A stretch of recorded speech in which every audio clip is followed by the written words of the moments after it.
प्रिय छात्रों, शुभ संध्या। आज हम एसपीआईसी संस्कृत क्लासेज एसपीआईसी में आप सबका स्वागत करते हैं। आज कक्षा 10 के विद्यार्थियों के लिए संस्कृत गद्य भारती का पाठ 5 विश्व कवि रविंद्र का हिंदी अनुवाद आपको पढ़ाएंगे।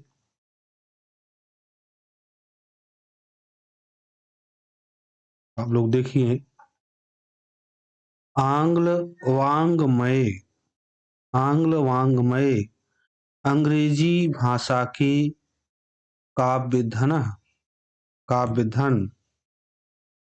अंग्रेजी भाषा के काव्यधन या काव्य के धनी शेक्सपियर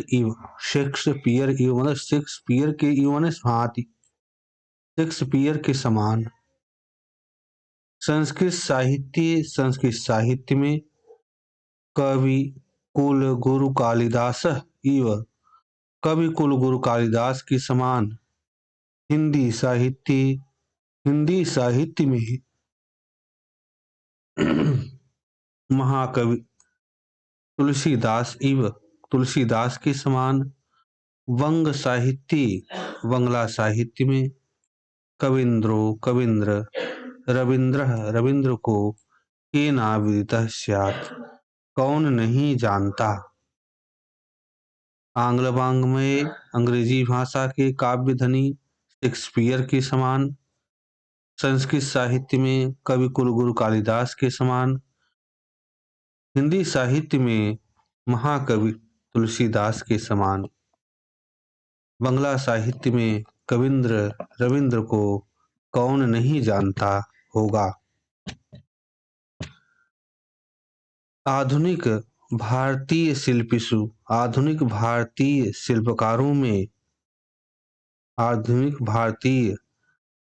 शिल्पकारों में रविंद्र का स्थान महत्वपूर्ण है।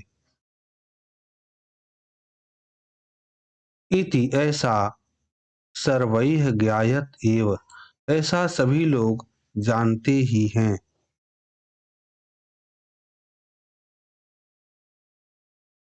तस्य उनके बहुत से योगदान पार्थक्येन अलग से वैशिष्ट्यम लभन्ते, विशेषता को प्राप्त करते हैं। न केवल आध्यात्मिक सांस्कृतिक क्षेत्रों में तस्य उनका योगदान महत्वपूर्ण है, अपितु बल्कि रचनात्मक साहित्यकार के रूप में भी तस्य नाम उनका नाम लोकेषु संसार में सुविदितमेव सर्वैः सभी के द्वारा अविस्मरणीय है, जाना जाता है।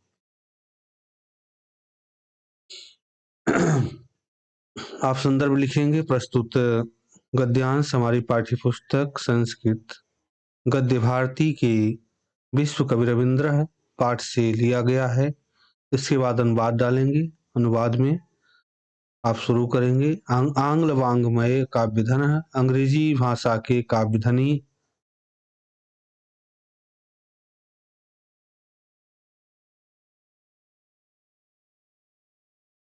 आंग्ल वांग्मय काव्यधन अंग्रेजी भाषा के काव्यधनी शेक्सपियर के समान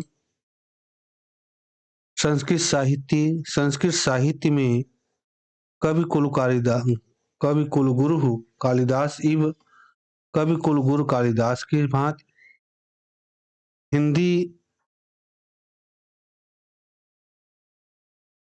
हिंदी साहित्य में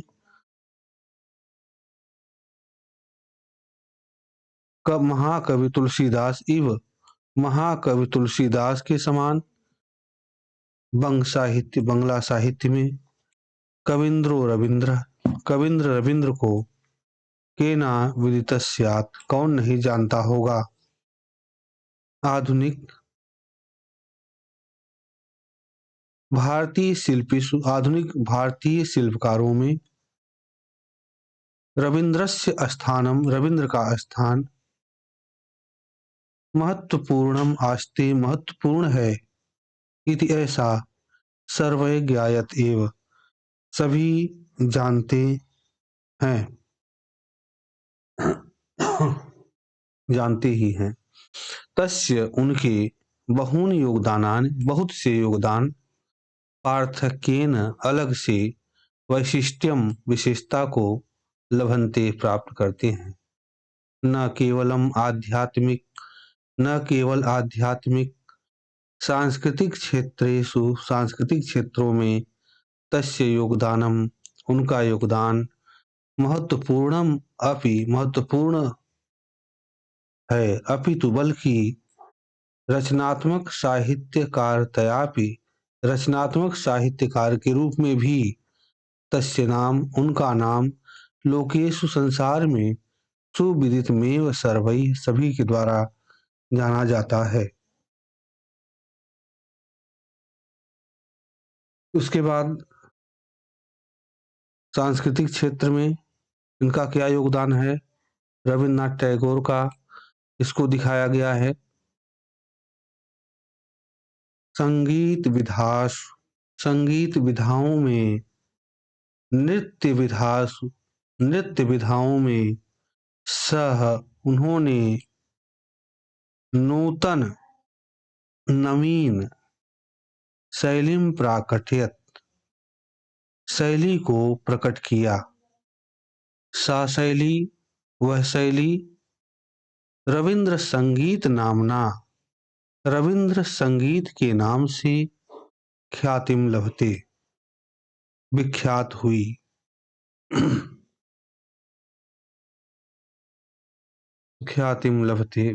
हुई।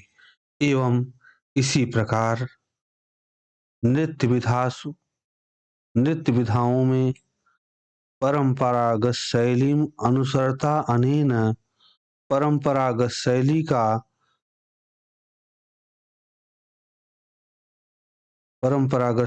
का पालन करते हुए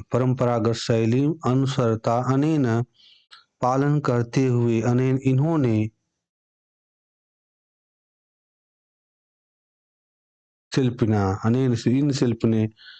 शिल्पकार ने नवीन नृत्य शैली का आविष्कार किया।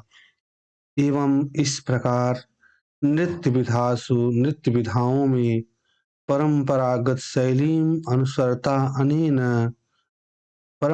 शैली का अनुसरण करते हुए इन्होंने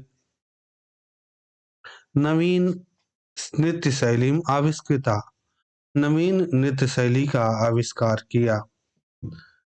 अन्य क्षेत्रों में अभी भी शिक्षाविद के रूप में नए विचारों का सूत्रपात किया है। तेषां प्रयोगात्मक विचाराणां पुंजीभूतः, उनके प्रयोगात्मक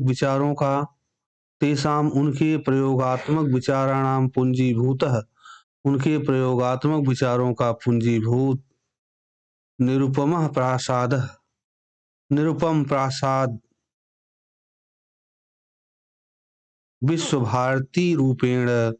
विश्वभारती के रूप में सुसज्जित शिरस्कः राजते,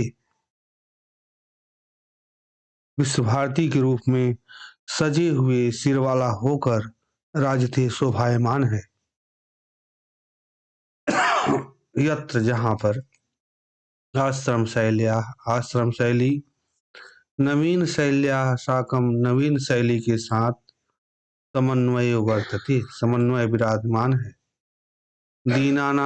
दीनों दलित वर्गाणाम दलित वर्गों के दशा सुधारक रूपेण असौ दशा सुधारक के रूप में यह अस्माकं भारतीयानां पुरः हम सब भारतीयों के समक्ष प्रस्तुतो अभवत प्रस्तुत हुए।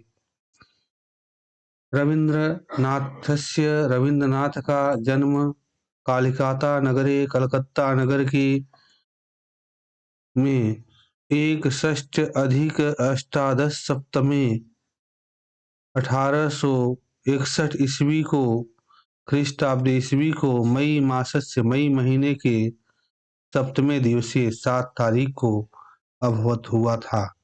अस्य जनकः इनके पिता देवेंद्रनाथ देवेंद्रनाथ जननी माता शारदा देवी च आस्ताम माता शारदा देवी थी। रविंद्र का जन्म एकस्मिन एक संभ्रांते समृद्धे एक संभ्रांत और समृद्ध ब्राह्मण परिवार में हुआ था। यस्य सविधि अचला विशाला संपत्ति आसीत उनके पास बहुत बड़ी अचल संपत्ति थी। अचला विशाला संपत्ति आसीत बहुत बड़ी विशाल संपत्ति थी। अतो इसलिए भृत्यम बहुलम नौकरों चाकरों से भरा हुआ भृत्यैः परिपुष्टम नौकरों से परिपुष्टि संरक्षित जीवन बंदीन पूर्वन अनुभवन बंदी के समान प्रतीत होता था।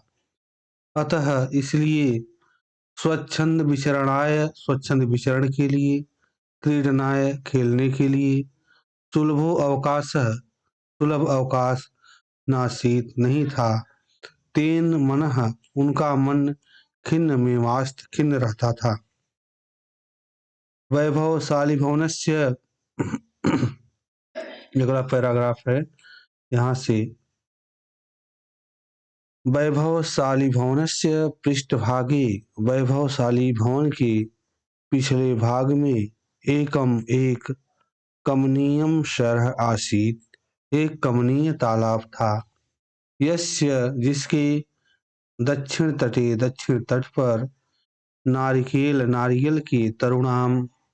के वृक्षों की पंक्ति ही राजते यस्म शोभायमान होती थी। पूर्वस्मिन तटे उसके पूर्व भाग में तट पर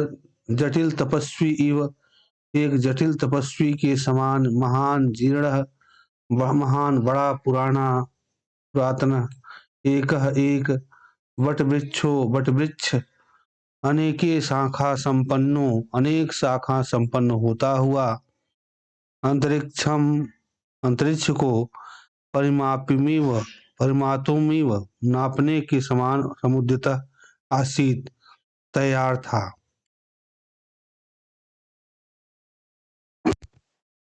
भवन के वातायन में समुपविष्ट बैठकर बालक दृश्यमिदं दर्शम यह दृश्य देख कर पराम मुदम अलभत बड़ा आनंद प्राप्त करता था। अस्मिन्नेव इसी ही सरसी तत्रत्याः वहीं के तालाब में तत्रत्याः माने वहाँ के निवासी यथा समय स्नातुम आगत्य स्नान के लिए आते थे। स्नानम च कृत्वा यान्ति स्म स्नान करके चले जाते थे। तेषाम उनकी परिधानानि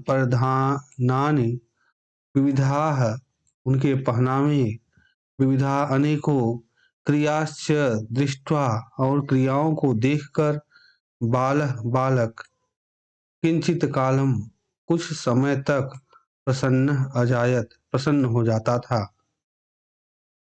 मध्याह्नात् पश्चात दोपहर के बाद सरोवर तालाब शून्यताम भजत यस्म शून्य हो जाता था। सायंकाल पुनः बकाः हंसाः बगुले हंस जल कृकवाकवः जल पक्षी, विहंगाः पक्षी, कोलाहलम कुर्वाणाः कोलाहल करते हुए, स्थानानि लभन्ते स्म अपने स्थान को चले जाते थे।